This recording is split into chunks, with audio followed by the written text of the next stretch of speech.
Hi everybody, I'm Jim Rohn.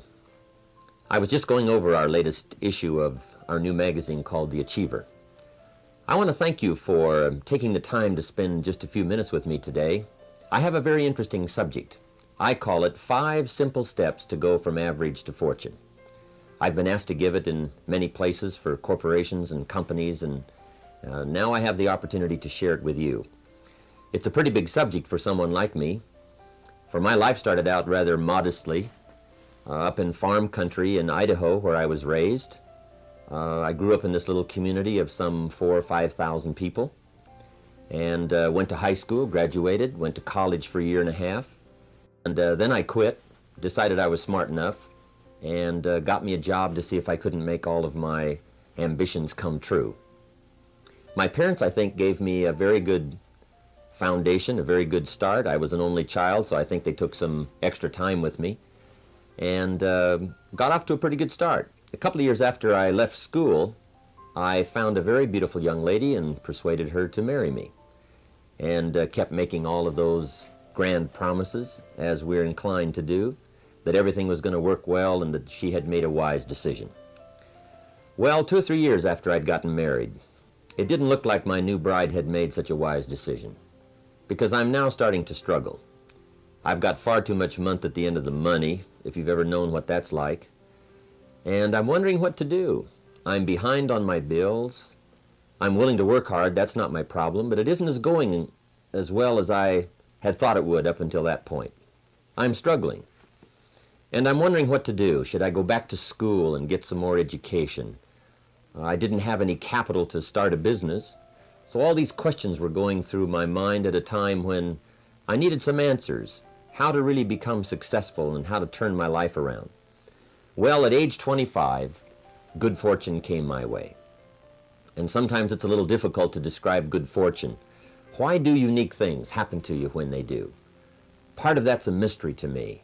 I really don't know. One of my friends says, well, things don't just happen. They happen just.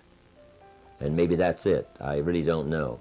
But my good fortune was, at age 25, I met a very remarkable man. His name was Mr. Schoaf, Mr. Earl Schoaf.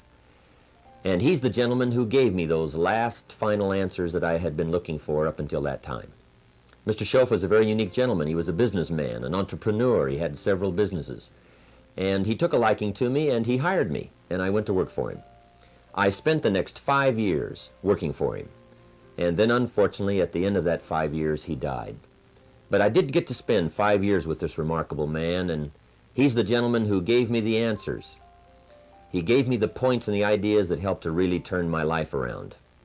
And I will always be grateful for finding someone who took the time to share their information with me. The best thing Mr. Schoaf gave me was not a job. The best thing he gave me was the benefit of his philosophy. And fortunately for me, his philosophy worked for me. I practiced it, I utilized it, and I put it to work. And about 17 years ago, I was living in Beverly Hills. And I was going through all the notes that I'd gathered up during that 5-year period. And the idea came to me, why not share these ideas with other people? I've used them to change my life. Things have worked out well for me. I wonder if others might find them interesting. So I put all of the material together, and 5 years ago gave my first lecture, my first seminar. And ever since then, I've spent more and more of my time lecturing and sharing ideas on how to do better, how to make your life personally, socially, and economically work out better. And especially for the last 6 or 7 years, I've had the opportunity to travel around the world. The seminar's been translated in many languages, and I find myself now spending the biggest share of my time lecturing, sharing ideas, and trying to come up with answers that can make a difference in your life. Let me give you this simple little talk, how to go from average to fortune. There's 5 simple steps. You might like to make a note of them. Here's the first one. Get serious. That's number 1. I don't know any substitute for that. You've really got to get serious. You don't have to be grim, but you must be serious. I know a guy that's got a half a dozen jokes keeping him from becoming wealthy. He's not known as rich. He's known as a joker, which I guess is okay if that's the kind of life you want to live. But it really isn't the best way to live. To go from average to fortune, you must get serious.